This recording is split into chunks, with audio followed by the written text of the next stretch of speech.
বৈষম্য বিরোধী ছাত্র আন্দোলনের অসহযোগ কর্মসূচি ঘিরে সারা দেশে সংঘাত সংঘর্ষ গুলি পাল্টাপাল্টির ধাওয়ায় অন্তত ৯৭ জন নিহত হয়েছেন। তবে এর সংখ্যা ঘন্টায় ঘন্টায় বাড়ছে। প্রতিনিয়ত পরিবেশ সংঘাতের দিকেই যাচ্ছে। কারফিউ শুরু হয়েছে, বেড়েছে আইন শৃঙ্খলা বাহিনীর টহল। এদিকে বৈষম্য বিরোধী ছাত্র আন্দোলন মার্চ টু ঢাকা কর্মসূচির তারিখ পরিবর্তন করেছে। মঙ্গলবারের পরিবর্তে সোমবারই কর্মসূচি পালনের ঘোষণা দিয়েছে তারা।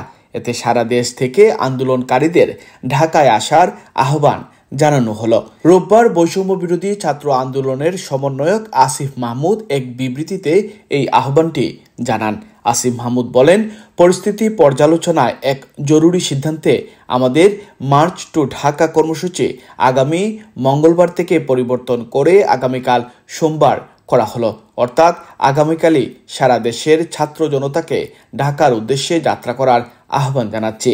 এদিকে ঢাকা মেডিকেল কলেজ হাসপাতাল সূত্র জানায়, বাংলাদেশ সময় বিকেল ৩টি পর্যন্ত রাজধানীর শাহবাগ, শরীর আখড়া, Nayabazar, Dhanmondi, science laboratory, Paltan, press club এবং মুন্সিগঞ্জ থেকে গুলিবিদ্ধ অবস্থায় ৫৬ জনকে হাসপাতালে আনা হয়েছে।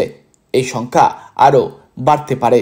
এর মধ্যে ১৬ জনকে হাসপাতালে ভর্তি করা হয়েছে।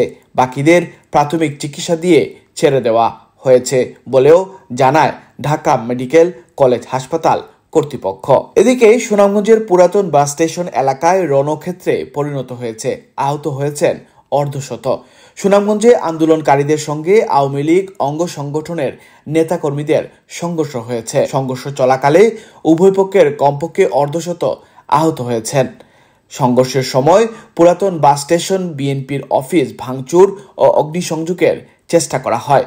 রোববার বেলা ১১টায় সুনামগঞ্জ পৌর শহরের কালীবাড়ি পয়েন্টে প্রথমে আন্দোলনকারীরা জড়ো হলে আওয়ামী লীগের নেতা কর্মীরা দেশীয় অস্ত্র হাতে নিয়ে তাদের তাড়িয়ে দেয়। আন্দোলনকারীরা এ সময় অবস্থান নেয় আরপিন নগর ও তেগরিয়া গলির মুখে। ওখানেই বাদে দুই পক্ষের মধ্যে সংঘর্ষ নিয়ন্ত্রণে আনতে police tear shell, rubber bullet, sound grenade ছুড়ে। পুরাতন বাস স্টেশন এলাকায় আওয়ামী লীগ অঙ্গ সংগঠনের নেতাকর্মীরা অবস্থান নিয়ে ইট পাটকেল ও পেট্রোল বোমা নিক্ষেপ করে।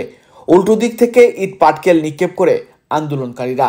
এ সময় সংঘর্ষে উভয় পক্ষের কয়েকজন আহত হয়। বেলা ৩টা পর্যন্ত থেমে সংঘর্ষ চলছিল। শহরে আতঙ্ক ছড়িয়ে পড়েছে। ব্যবসায়ীদের দোকানপাট বন্ধ করে দিয়েছেন। জনসমাগম ও যান চলাচল প্রায় বন্ধ হয়ে গিয়েছে শহরে। ৩টায় আওয়ামী লীগের কর্মী সমর্থকরা মাঠ ছেড়ে চলে গেলেও আন্দোলনকারী শিক্ষার্থী ও সাধারণ জনতা জেলা প্রশাসকের কার্যালয় সংলগ্ন সড়কে অবস্থান করছিল। Akramul Hossain, UK Bangla live news, যুক্তরাজ্য, লন্ডন।